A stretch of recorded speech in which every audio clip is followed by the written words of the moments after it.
नमस्कार दोस्तों। आज मैं आपको करवा चौथ व्रत कथा सुनाने जा रही हूँ। करवा चौथ के दिन महिलाएं अपने पति की लंबी उम्र और वैवाहिक जीवन की खुशहाली के लिए निर्जला व्रत रखती हैं। इस दिन महिलाएं 16 श्रृंगार करती हैं, खूब सज संवर कर कथा और कहानियाँ सुनाती हैं और सुनती हैं। रात में चंद्र उदय होने पर उसकी पूजा अर्चना करती हैं। उसके बाद अपने पति के हाथों से पानी पीकर व्रत खोलती हैं। करवा चौथ से संबंधित एक कहानी इस प्रकार है। बहुत समय पहले की बात है। एक साहूकार के 7 बेटे और उनकी एक बहन करवा थी। सातों भाई अपनी बहन से बहुत प्यार करते थे, यहाँ तक कि वे पहले खाना खिलाते और बाद में स्वयं खाते थे। एक बार उनकी बहन ससुराल से मायके आई हुई थी।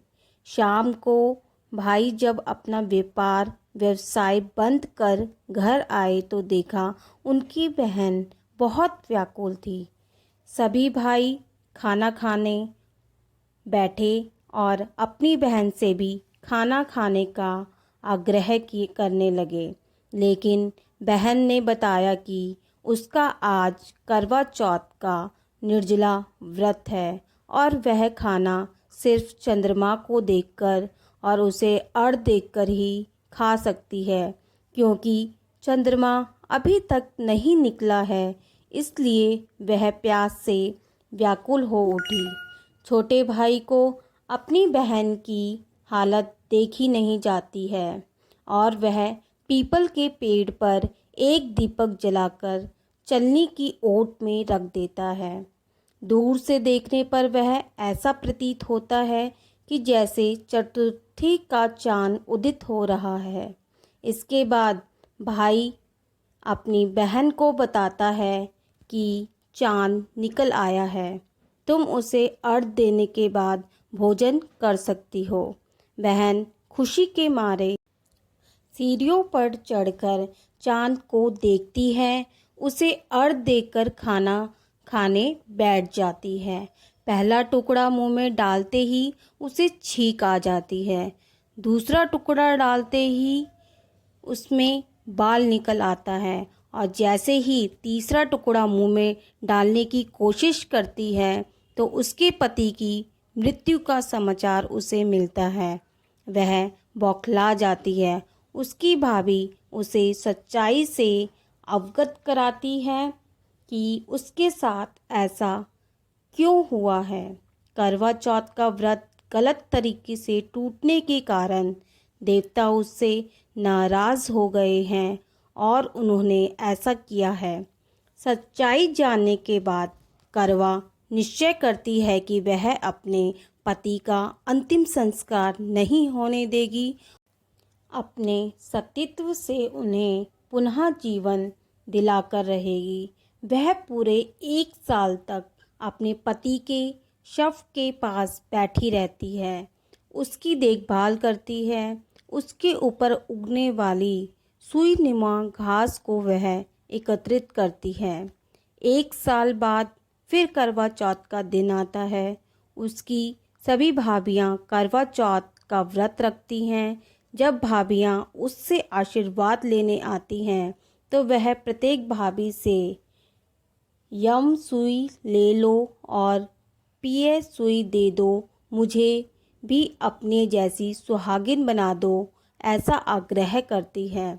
लेकिन हर बार भाभी उसे अगली भाभी से आग्रह करने का कहकर चली जाती है। इस प्रकार जब छठे नंबर की भाभी आती है तो करवा उससे भी यही बात दोहराती है। यह भाभी उसे बताती है कि चूँकि सबसे छोटे भाई की वजह से उसका व्रत टूटा है, अतः उसकी पत्नी में ही शक्ति है कि वह तुम्हारे पति को दोबारा जीवित कर सकती है। इसलिए जब वह आए तो तुम उसे पकड़ लेना और जब तक वह तुम्हारे पति को जिंदा ना कर दे उसे नहीं छोड़ना, ऐसा कहकर वह चली जाती है। सबसे अंत में छोटी भाभी आती है। करवा उसे भी सुहागिन बनाने का आग्रह करती है, लेकिन वह टाल मटोल करने लगती है। इसे देख करवा उन्हें जोर से पकड़ लेती है और अपने सुहाग को जिंदा करने के लिए कहती है। भाभी उससे खुद को छुड़ाने के लिए नोचती है, घसीटती है, लेकिन करवा नहीं छोड़ती है। अंत में उसकी तपस्या देख भाभी का दिल पसीज जाता है और अपनी छोटी उंगली को चीरकर उसमें से अमृत उसके पति के मुंह में डाल देती है। करवा का पति तुरंत श्री गणेश कहता हुआ उठ बैठता है। इस प्रकार प्रभु की कृपा से उसकी छोटी भाभी के माध्यम से करवा को अपना सुहाग मिल जाता है। हम सभी भगवान जी से प्रार्थना करते हैं कि हे श्री गणेश माँ गौरी, जिस प्रकार करवा को चिर सुहागन का वरदान आपसे मिला है, वैसा ही हम सबको मिले। दोस्तों, अगर आपको ये वीडियो अच्छी लगी है तो प्लीज़ इसे लाइक और सब्सक्राइब कर दीजिए।